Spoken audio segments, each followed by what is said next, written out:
organizations start putting values on the walls to remind people of them. It's like, well, actually, if people feel a sense of responsibility and a sense of belonging to the culture, you never have to do that. You never have to do that. So that's for the values, is, you bring a subset of people together to help to define the values. And then you can either run for me, it takes 2 days. You can run a 2-day culture workshop with each department.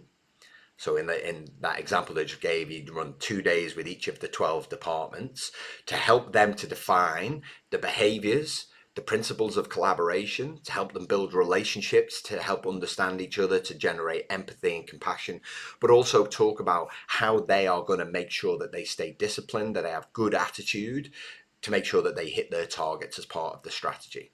So you can either do it that way, where you run a culture workshop for each of the 12, and I've done both of these different ways with organizations. I think sometimes if you've got if your culture's nowhere near where it needs to be, you would probably take that approach and you would reset the culture in each of those areas.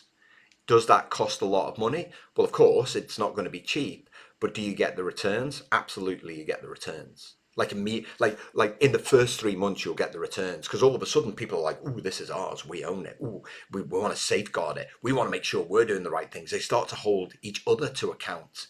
It's a beautiful thing. It's like a watch.